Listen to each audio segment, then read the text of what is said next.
हम एक उम्र से वाकिफ़ है अब न समझाओ। हम एक उम्र से वाकिफ़ है अब न समझाओ कि लुत्फ़ क्या है मेरे मेहरबान सितम क्या है। हेलो अस्सलामु अलैकुम and welcome back to ASM classes. This is Adil Saif and in this video we are going to discuss the previous year questions of statistics that has been asked in the Panchayat Account Assistant, then FAA first and FAA second. This is our lecture number 19th in the series. In my last lecture, lecture number 18, I have covered all the topics of statistics starting from the introduction till the vital statistics, where I concluded the 470 best and latest questions as per the JK SSB exam. अगर अभी तक आपने वो questions नहीं देखे हैं, go and watch those questions. They will 100% they will definitely help you in your exam. And from now onward, 2-3 lectures में हम क्या करेंगे, we will discuss, as I already told you, we will discuss the previous year questions of only statistics portion, and then if I get the time I will start this economics as well. And apart from the statistics, हमने यहाँ पे जो हमारा economy portion start हुआ था उसके 400 questions, and then जो हमारा यहाँ पे जियोग्राफी है फॉर FAA उसके 300 क्वेश्चंस भी कंप्लीट किए हैं. और अभी मेरी JNK सीरीज चल रही है, बहुत ही अच्छी सीरीज चल रही है, कुछ नया वहाँ पे आपको देखने को मिल रहा है. And that too you can go and watch those videos, completely free है, कोई भी कास्ट वहाँ पे नहीं लग रहा है. And those who have already purchase my course, जिन्होंने स्टैटिस्टिक्स परचेज किया है, जिन्होंने इकोनॉमिक्स परचेज किया है, एंड जिन्होंने यहाँ पे जो हमारी ज्योग्राफी के पीडीएफ्स है वो परचेज किया, उनके लिए जो यहाँ पे ऑलरेडी मैंने पीडीएफ्स उनके साथ शेयर किए हैं, जो यहाँ पे नेक्स्ट 3-4 लेक्चर्स आने वाले हैं, they will be completely for those students. And अगर अभी तक आपने ये मेरा कोर्स परचेज नहीं किया है, स्टैटिस्टिक्स के MCQ नहीं लिए हैं, इकोनॉमी के नहीं लिए हैं या ज्योग्राफी के नहीं लिए, you can contact me on this WhatsApp number.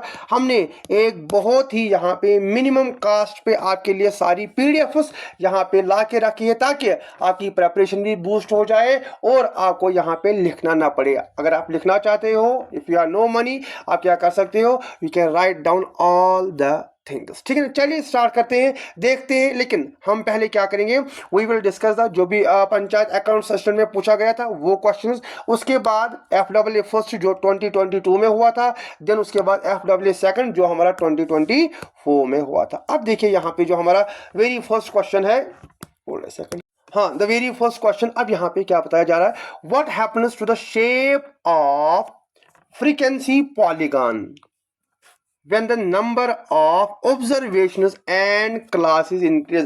ये जो हमारा PAA पंचायत अकाउंट्स असिस्टेंट हुआ था उसका क्वेश्चन नंबर, जो मेरे पास पेपर आया है उसका क्वेश्चन नंबर 31 हमें यही बता रहा है. अब देखिए हमारे पास दो यहाँ पे टर्म्स है, एक फ्रीक्वेंसी पॉलीगॉन होता है, दूसरा हमारे पास फ्रीक्वेंसी कर्व होता है. अब फ्रीक्वेंसी पॉलीगॉन और कर्व में क्या फर्क है, frequency polygon where we use the proper scale का हम यूज करते हैं, फ्रीक्वेंसी कर्व क्या होती है, वो हम मिड पॉइंट्स को ज्वाइन करके भाई स्मूथ हैंड आप इजीली, क्या जो मैं यहाँ पे कर्व बना रहा हूँ ये सिंपल हमारे पास क्या है, this is called as frequency curve. लेकिन फ्रीक्वेंसी पॉलीगॉन में आप क्या करते हो, प्रॉपर यहाँ पे स्केल्स का यूज करते हो by joining the mid points. ये तो हो गया फ्रीक्वेंसी पॉलीगॉन क्या होता है और फ्रीक्वेंसी कर्व क्या होता है. अब सवाल यहां पे ये बताया जा रहा है कि if the number of observations, अगर हमारे नंबर ऑफ ऑब्जर्वेशंस और नंबर ऑफ क्लासेस इंक्रीज होंगे उस वक्त क्या होगा. देखिए मेरी बात आप याद रखेंगे, जब भी नंबर ऑफ ऑब्जर्वेशंस का मतलब क्या है, हमारा सैंपल साइज.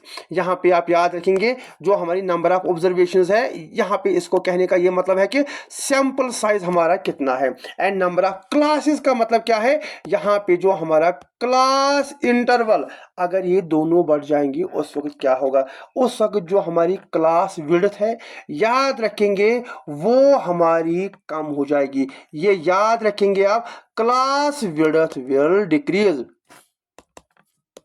क्लास विड्थ हमारी क्या हो जाएगी, वो हमारी डिक्रीज हो जाएगी। याद रखेंगे अगर ये अब अगर क्वेश्चन आएगा what happen to the frequency polygon graph when the number of observations and class frequency classes decrease, अगर वो डिक्रीज होगी हमारी क्लास विड्थ इंक्रीज होगी। अब ये डिक्रीज कैसे होगी, देखिए जितनी ज्यादा हमारे पास, मैं आपको दो एग्जांपल दूंगा, एक तो हमारा इंक्रीज भी डिक्रीज भी। अब इंक्रीज में क्या होगा, मैंने आपको क्या बताया, इंक्रीज में हमारा यहाँ पे क्लास विड्थ इंक्रीज होगा, और डिक्रीज में मैंने क्या बताया, अगर हमारे पास फ्यूअर हमारे पास ऑब्जर्वेशंस और क्लासेस है वो हमारी क्या हो रही है, दे आर डिक्रीजिंग। डिक्रीजिंग का मतलब क्या है, हमारे पास लेटर सपोज आपके पास 50 लोग हैं, आप क्या करोगे, आप लिखोगे यहाँ पे 10 to 20 या 10 to 10 to 20, 20 to 30, 30 to 40, ठीक है ना, 30 to 40, 40 to 50, यहाँ पे आपका डेटा पूरा आ जाएगा।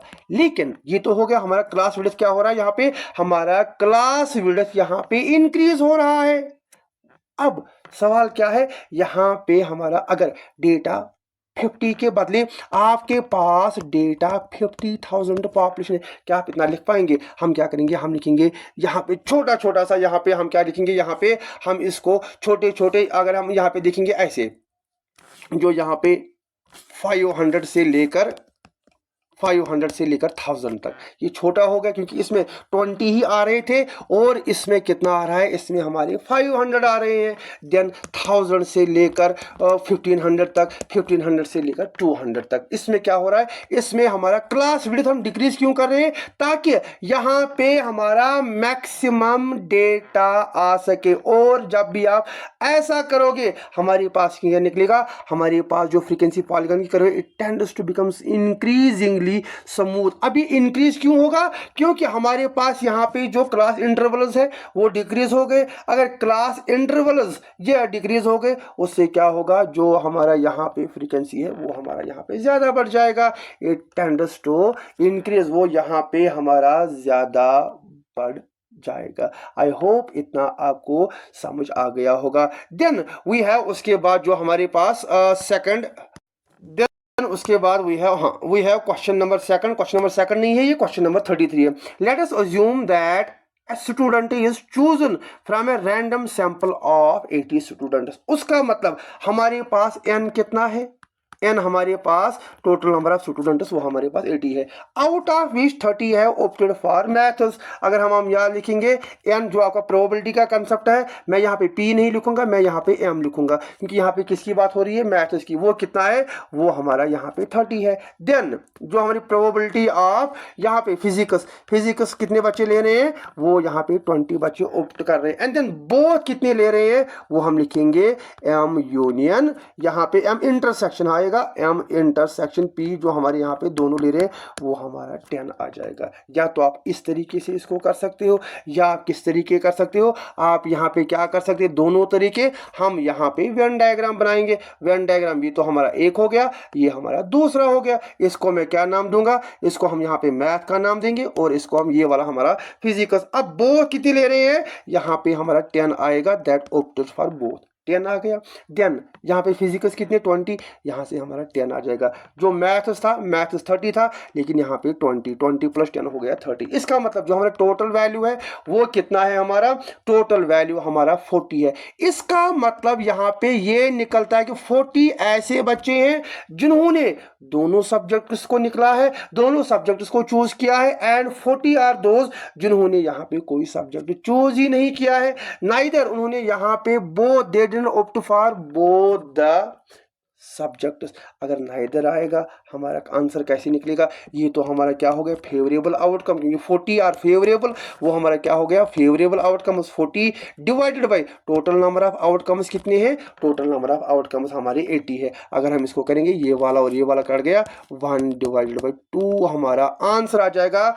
Option first is the accurate answer. अगर ऐसे भी आपको समझ में नहीं आया, हम क्या करेंगे, हम यहाँ पे मैं आपको और एक कंसेप्ट बताऊंगा, ये कैसे आप ठीक कर सकते हो। We can like do this, एक सेकंड ठहरिए।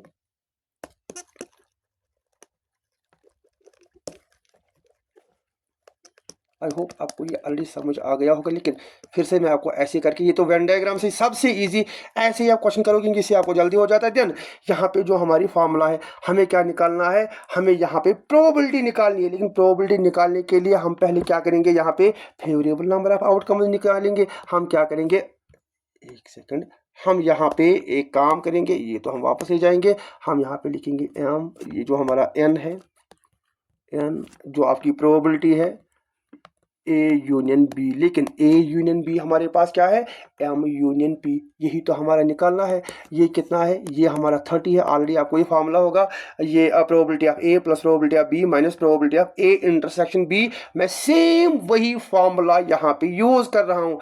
देन यहाँ पे हमारा क्या आ जाएगा, प्लस जो हमारा यहाँ पे 30 आ जाएगा, 30 प्लस 20 माइनस 10। अगर आप ये भी देखोगे, ये हमारा कितना आ जाता है, ये हमारा 50 माइनस 10 आ जाता है। 50 माइनस 10 कितना होता है हमारे, फिर से जो हमारा डेटा निकल के आ गया वो हमारा 40 निकल के आ गया। 40 हमारी favourable number of outcomes, total हमारी कितनी है 80। इस तरह से भी आप क्या कर सकते हो, इस क्वेश्चन का यहाँ पे आंसर निकाल सकते हो। Then we have question number 44। अब जो क्वेश्चन नंबर 34, अब जो हमारे पास यहाँ पे क्वेश्चन नंबर 34 है, which are the following is true about sampling error. पहले अगर हम ये देखेंगे व्हाट इज सैम्पलिंग एरर, देखिए when we study the population, हम क्या करते हैं, हम पूरे पॉपुलेशन को कंसिडर नहीं करते हैं। हम क्या करते हैं, हम यहाँ पे लेट अस सपोज अगर हमारी पॉपुलेशन 1 बिलियन है, इंडिया की पॉपुलेशन अभी 1.4 बिलियन है, कंसिडर करेंगे 1 बिलियन। अब हमें ये देखना है इस पॉपुलेशन की एवरेज इनकम कितनी है। क्या हम हर किसी इंडिविजुअल के पास जाते हैं, नहीं, वी चूज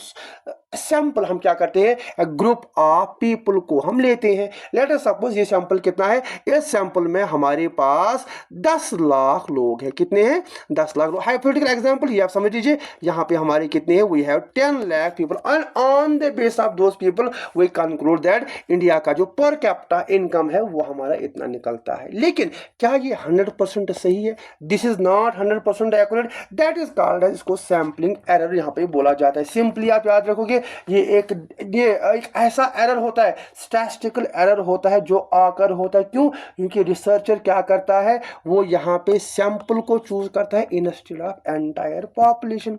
इतना तो आपको यहाँ पे समझ आ गया होगा सैंपलिंग एरर क्या। अब हमारे पास ऑप्शन ये क्या बता रहा है, याद रखेंगे मेरी बात, आप याद रखेंगे, जितना सैंपल साइज, अगर सैंपल लिख के रखोगे आप, if the sample size is short, अगर जितना आप शॉर्ट करोगे उतने जो हमारे एरर्स है, याद रखेंगे उतने ज्यादा एरर्स बढ़ गए। क्योंकि आप यहाँ पे बहुत ही ज्यादा कम पॉपुलेशन को मौका दे रहे हो। और अगर आपका क्या हो रहा है, जो आपने अपने सैंपल साइज को इंक्रीज किया, आप ज्यादा लोगों को यहाँ पे इन्वॉल्व कर रहे हो, and if you are involving more people the chances of error will decrease. यही बता रहा है कि it decreases as sample size increase. जितना आप ज्यादा सैंपल साइज, जितना आप ज्यादा लोगों को इंक्लूड करोगे, उतना हमारा सैंपल डिक्रीज, उतना हमारा एरर यहाँ पे decrease is the sample size as sample size increase. जितना आप सैंपल साइज इंक्रीज करोगे उतना आपका सैंपलिंग एरर भी डिक्रीज होगा। ठीक है ना, समझ आया। देन उसके बाद we have question number 35, which are the following is a method used to collect secondary data. Data already हमने डिस्कस किया है, मैंने इसकी डिटेल्ड वीडियोस नहीं लाए, लेकिन एमसीक्यूज में मैंने मोर और लेस हर कोई पॉइंट इन डिटेल वहां पे समझाया है। अब अगर हम यहाँ पे बात करेंगे secondary data, experiments primary, personal interview primary, questionnaire primary, हमारे पास एक ही बचता है, that is we have this government publication, और ये हमारा सेकेंडरी डेटा में आ जाता है। ठीक है ना। Then we have question number 39, one of the option given below represents a state with highest negative decadal population growth based on the census of India 2011, which are the following options correct। PA में आया था, यहाँ पे बताया गया था कौन सी, the only state, याद रखेंगे द ओनली, अभी हमारा नया सेंसस नहीं आया है, the only state in the country that has recorded the negative decadal growth population, वो हमारी कौन सी है, नागालैंड। याद रखेंगे नागालैंड अभी भी ऐसी स्टेट, क्योंकि नया सेंसस हमारे पास नहीं आया, ये अभी भी ऐसी स्टेट है that has recorded the negative growth population। देन उसके बाद नेक्स्ट क्वेश्चन है अब, if n is equal to 200 which are the following, which are the options matches the ultimate class frequency given that there are two independent attributes A and B. Independent कब होंगे? Independent होंगे जब हमारा ए and B किसके बराबर होगा? ए cross B divided by, जब ये बराबर होगा। अगर हम ये वाला वैल्यू निकालेंगे हमें ये वाला ऑटोमेटिकली पता चलेगा। अब हम अगर ये वाला वैल्यू निकालेंगे वो कितना निकलेगा? 100 इंटू 140 डिवाइडेड बाई 200, करो इसको 14000 डिवाइडेड बाई 200, ये 20 ये 27,000। यहाँ पे हमारा डेटा क्या निकल के आ गया? यहाँ पे हमारा डेटा 70 निकल के आ गया। हो गए हमारे पीए के जो हमारे यहाँ पे क्वेश्चन थे, क्वेश्चन 6-5 थे, अच्छे क्वेश्चन, 5-6 क्वेश्चन अच्छे क्वेश्चन थे। आई होप आपको ये अच्छा लगा होगा। एंड अभी तक तो मैंने नहीं बताया, अभी तक अगर आपने मेरी चैनल को सब्सक्राइब नहीं किया है, do subscribe my channel, like करो और इसको ज़्यादा से ज़्यादा शेयर करो, ठीक है ना। देन उसके बाद वी हैव ये जो एफए का 2022 पहला वाला पेपर जो कैंसिल हुआ था उसके क्वेश्चंस मैंने यहाँ पे इंक्लूड किए। Which are the following is an example of primary data. अब प्राइमरी डेटा की देखो, अगर हम बात करेंगे public opinion poll on who would be the next president, ये तो हमारा सही आएगा। अब बाकी क्यों नहीं है? क्रिटिकल एनालिसिस ऑफ, ये पेपर है, बुक है किसकी? जूलियस सीजर, ये तो नहीं है, already published. Personal post Instagram account already published, ये भी नहीं आएगा। आरबीआई डाटा, ये भी आप याद रखोगे, जो हमारा ये reports and publications of different government organisations आती है, that also comes under secondary data. The only option is first जो हमारा करेक्ट है। उसके बाद जो हमारा यहाँ पे we have question number 72. The present population of a country in lakhs in 2025 is 170। अब कितनी है? 2025 में कितनी है? ये 170 लाख। शाबाश, ये ठीक है। एंड द पॉपुलेशन इन 2020, अब 2020 में पॉपुलेशन कितनी है? It is 140 lakh. इसका मतलब अगर हम देखेंगे 5 साल में कितनी पॉपुलेशन बढ़ी है? 30 लाख पॉपुलेशन हमारी बड़ी है। लेकिन क्वेश्चन क्या बता रहा है? Find the approximate growth rate. अब ग्रोथ रेट कैसे आप मेजर करोगे? आप लिखोगे GR is equal to growth rate divided growth कितनी हुई है। हम क्या लिखेंगे? जो हमारा ग्रोथ हुआ है, ग्रोथ हमारा 30 हुआ है, divided by original population. Original population कितनी हमारी? 140 लाख हमारी ओरिजिनल पॉपुलेशन है। इनटू आप क्या करोगे? इनटू आप यहाँ पे 100 करोगे, ठीक है ना। जब आप पूरा यहाँ पे इसका वैल्यू निकाल के लाओगे, वो जो हमारा वैल्यू निकलेगा वो आपका यहाँ पे 221.43 मैंने ऑलरेडी करके रखा है। अगर हम यहाँ पे फिर से करने बैठ जाएंगे ये लंबा हो जाएगा।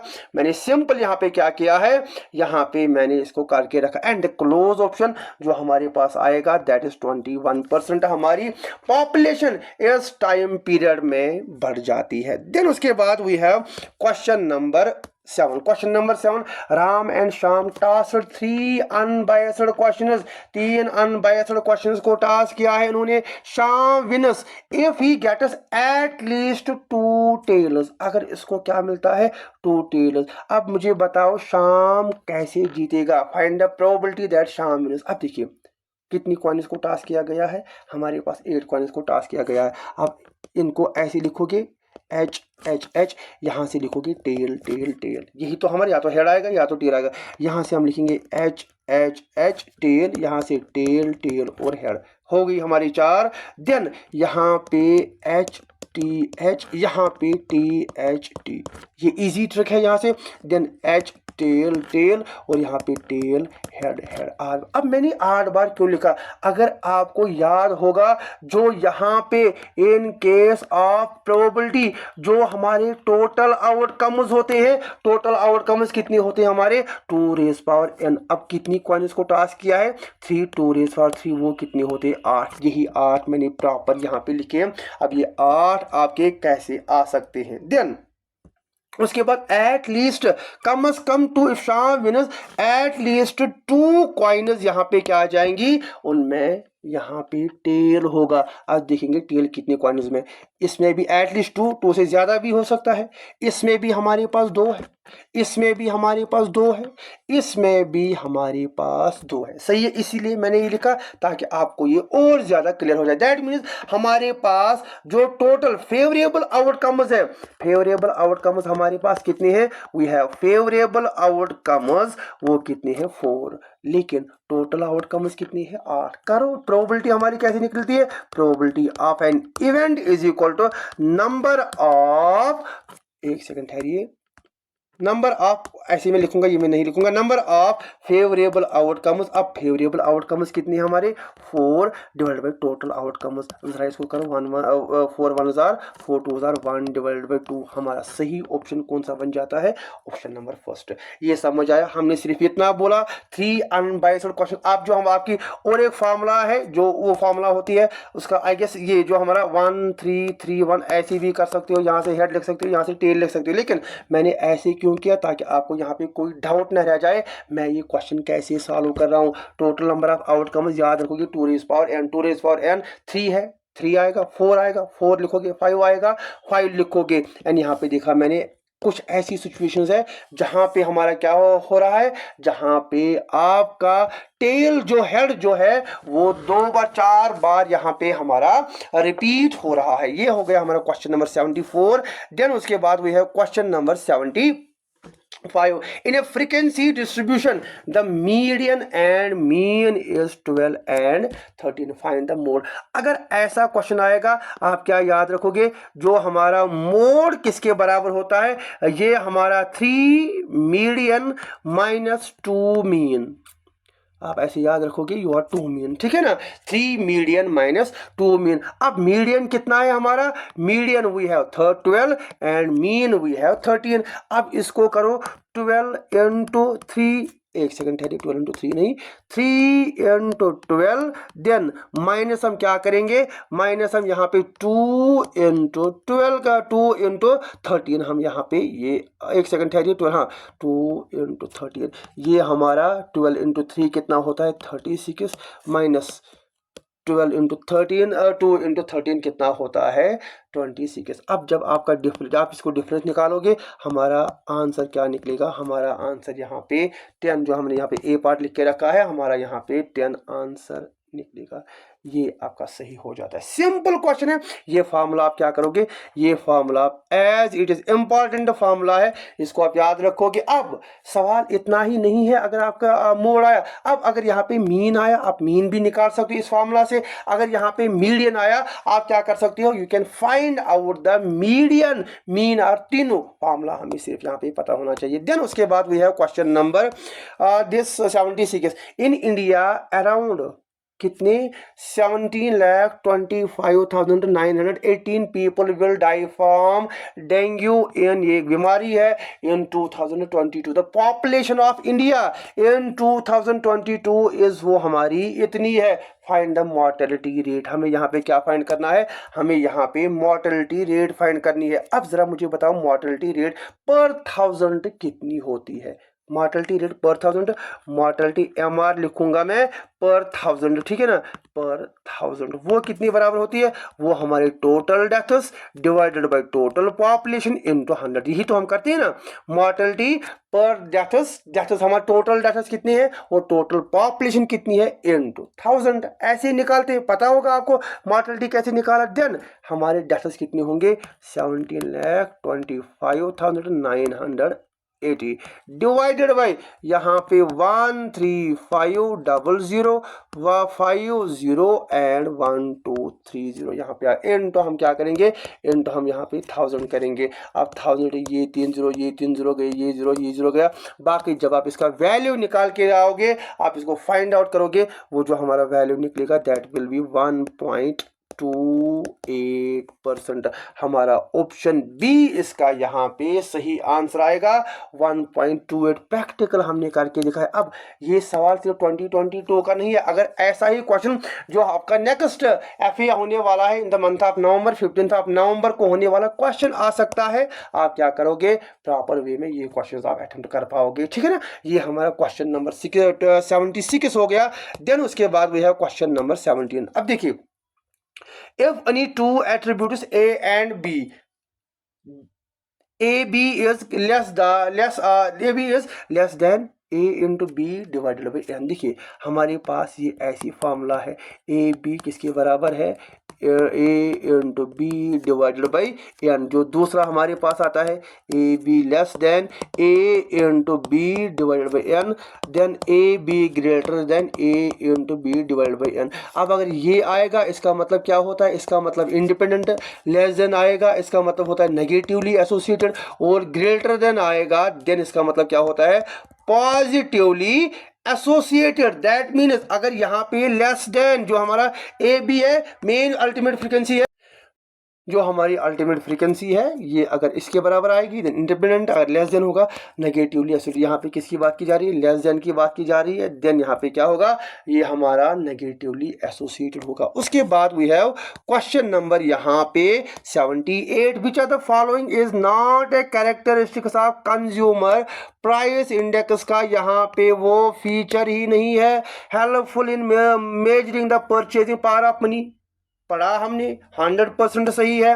It is used as a measure of inflation, ये भी हमने पढ़ा। हेल्पफुल इन वेज नेगोशिएशन, ये भी हमने पढ़ा। It is an important component in physical deficit.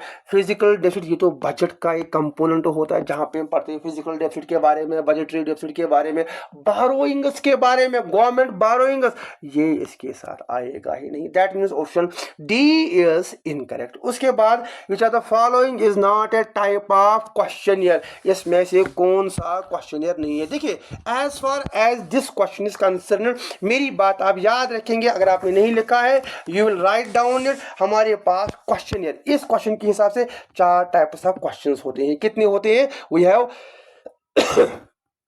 4 different types of questions. The first question we have, उसको बोला जाता है structured questionnaire। याद रखेंगे, we have 4 different questions, structured questionnaire। Then second we have, यहाँ पे आएगा unstructured questionnaire, unstructured questionnaire।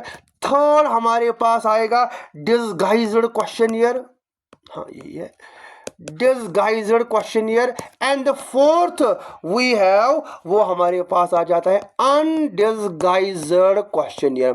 We have 4 different types of questionnaire structured. अब स्ट्रक्चर क्वेश्चनियर का मतलब क्या होता है, जहां पे आपके पास ऑलरेडी प्री डिटरमाइंड या प्री अरेंज्ड क्वेश्चंस होते हैं। आपने प्रॉपर एक स्ट्रक्चर यहाँ पे बना के रखा होता है। अब अनस्ट्रक्चर में क्या होता है, मैं किसी के पास इंफॉर्मेशन हासिल करने गया, मुझे जो मर्जी है, मेरे दिमाग में जो आया मैं उसको पूछ सकता हूँ, भाई इसका आंसर बताओ, इसका आंसर बताओ, इसका आंसर बताओ, ठीक है ना। लेकिन ये स्ट्रक्चर में क्या होता है, मेरे पास प्रॉपर फॉर्मेट होता है, मैं अपने एंड से वहां पे कोई चीज ऐड ही नहीं कर सकता। उसके बाद डिसगाइज्ड, डिसगाइज्ड का मतलब क्या होता है, यहाँ पे जो रेस्पोंडेंट होते हैं उसको ये नहीं बताया जाता है कि क्वेश्चनर का पर्पस क्या है, उसको सिर्फ ये बताया जा रहा है कि you have to fill this, हमारी कंपनी के लिए जरूरत है, उस चीज के लिए जरूरत है, इस चीज के लिए जरूरत है। लेकिन अनडिसगाइज्ड में क्या बोला जाता है, भाई सेंसस के लिए हमें सेंसस करना है, उसके लिए ये डिटेल्स आपको फिल करनी है,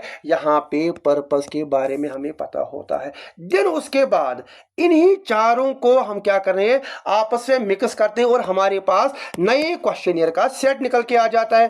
फॉर एग्जांपल अगर हम यहां पे देखेंगे structured and अनडिसगाइज्ड questionnaire.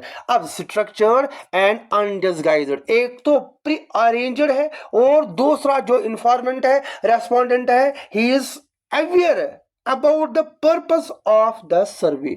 second unstructured undisguised, unstructured का मतलब क्या होता है, कोई अरेंज ही नहीं है, आप जो मर्जी है उसे पूछ सकते हो। And at the same time the respondents are aware why he is asking me the question, why I am being so weird. Then third, unstructured disguised. अब अनस्ट्रक्चर का मतलब क्या होता है, हमारे पास प्री डिटरमाइंड क्वेश्चन, मैं गया किसी के पास, उसको मैंने बोला भाई जवाब, और वो मुझे वहां से बता रहा है पहले मुझे आप ये बताओ ये क्वेश्चन के ऊपर। मैं कहा ये नहीं बता सकता, ये राज की बात होती है, कॉन्फिडेंशियल है, that is called as unstructured disguised questionnaire. अब हमारे पास नॉर्मल डिस्गाइज्ड, ये हमारा इनकरेक्ट होगा।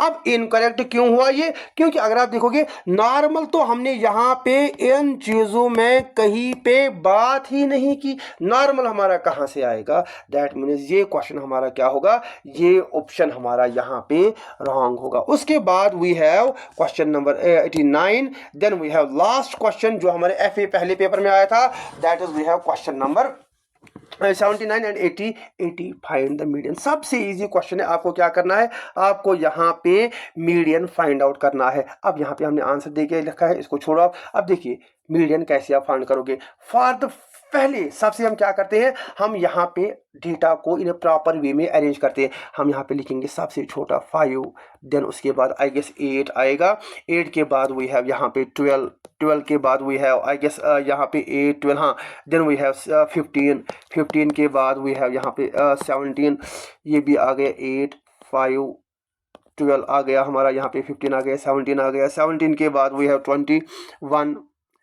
21 के बाद वी हैव 20, ये हमारा 23, 21, 23, 23 के बाद वी हैव दिस 33 यहाँ पे आ जाएगा हमारा, ठीक है ना, 33, 33 के बाद वी हैव 36, ये वाला हमारा आ जाएगा 36, 36 के बाद वी हैव 37, यहाँ पे हमारा 37, 46 एंड 51, ये हमारा 46 एंड 51। अब हमें क्या करना है, मिडल टर्म देखनी है, पहले हम काउंट करेंगे ये कितने, 1 2 3 4 5 6 7 8 9 10 11 12, लेकिन ये तो हमारी कितनी है, ये हमारे यहाँ पे 12 है। फिर से 1 2 3 4 5 6 7 8 9 10 11 एंड 12। अब क्या करेंगे, हम यहाँ से 6 को अलग करेंगे और वहाँ से 2 हिस्सों में डिवाइड करेंगे, 1 2 3 4 5 6, ये हमारे 6 अलग हो गए और ये हमारे 6 अलग हो गए। अब इसके बीच में जो हमारा वैल्यू आएगा that will be our median. हम मीडियन कैसे निकालेंगे, यहाँ पे हम 21 + 22 डिवाइड बाई 2 करेंगे, ये हमारा 44 डिवाइडेड बाई 2,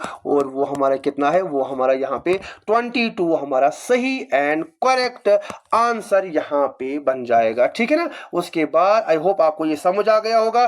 देन उसके बाद वी हैव क्वेश्चन नंबर 7, लेकिन कौन सा क्वेश्चन नंबर 71, ये FA 2024 का क्वेश्चन नंबर 7। 2-3 क्वेश्चन हम इनके करेंगे, थोड़ा सा मुझे यहाँ से काम है, ठीक है ना, बाकी जो क्वेश्चन होंगे, क्योंकि इसके बाद हमें सिर्फ FA के नहीं, हमें यहाँ पे JSA सबसे अच्छे और सबसे बेस्ट क्वेश्चन जो मुझे लगे, एक तो जो 2024 का इसका भी लेवल ठीक ठाक लगा मुझे, एंड जो JSA के क्वेश्चंस है वहाँ पे कुछ ऐसे क्वेश्चंस है that you must know, SSB कहाँ तक जा सकती है।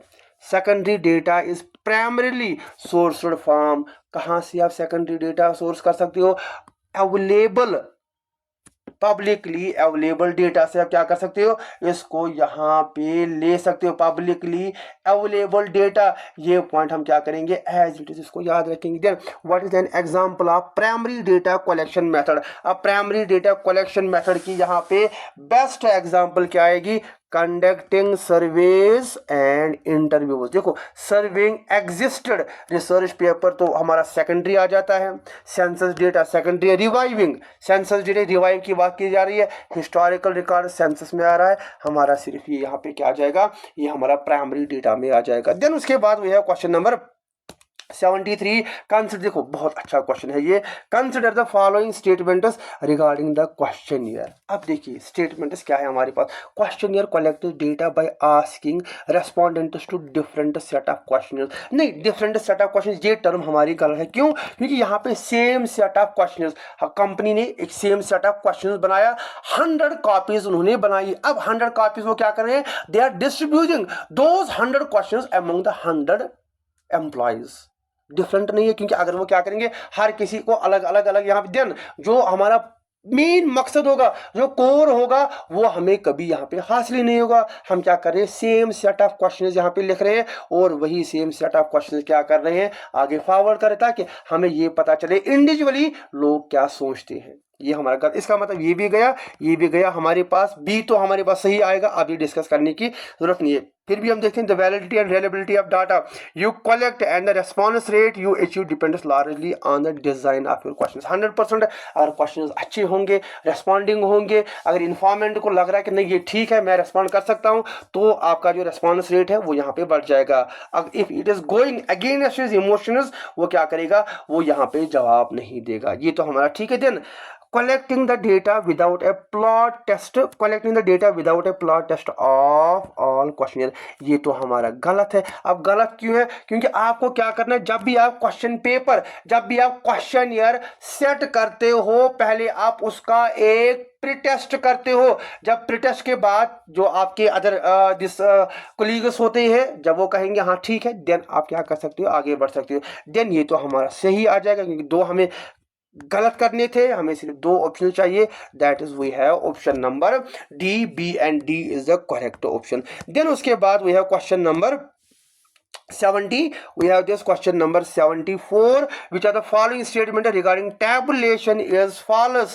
Tabulation allows the presentation of complicated data 100%. It simplifies our complicated data. Tabulation is a prerequisite for dramatic, ये भी diagrammatic representation, ये भी ठीक है। Statistical analysis of data necessarily involves tabulation, also correct. Tabulation facilitates comparison between rows and not columns, नहीं, between the rows and columns, ये हमारा false है और this is our incorrect statement। हम क्या करेंगे, हम यहीं पे अपने लेक्चर को कंक्लूड करेंगे। हम क्या करेंगे, जो हमारा नेक्स्ट वीडियो होगा, I will come up with more questions. Thank you and thank you for the watching. अगर आपको सच में मेरी ये सीरीज, मेरा ये इनिशिएटिव अच्छा लग रहा है, डू शेयर, सब्सक्राइब करो, एटलीस्ट सब्सक्राइब करो। यू आर नॉट लाइक, अभी तक आपने सब्सक्राइब नहीं किया है, I am like getting very close to the things, लेकिन अभी आप क्या करें, you are just watching it. ये है ना कि अगर मैंने इसको पेड किया होता, देन बच्चे आते, बहुत सारे बच्चे आप में से क्या कर रहे हैं, they are like purchasing the course, that too जब ये फ्री अवेलेबल है। अगर मैंने इसको पेड किया होता, आप फिर ज़्यादा जैसे ज़्यादा यहाँ पे क्या करते, पैसे पे करते। फ्री में अगर आपको मिल रहा है, जस्ट नीड आपको क्या करना है, सब्सक्राइब करना है, शेयर करना है और लाइक करना है। आज का वीडियो हम यहीं पे कंक्लूड करने हैं, थोड़ा सा मुझे काम है। I will see you in the next video. Till then take care and best of luck for your exam. Thank you and thank you very much.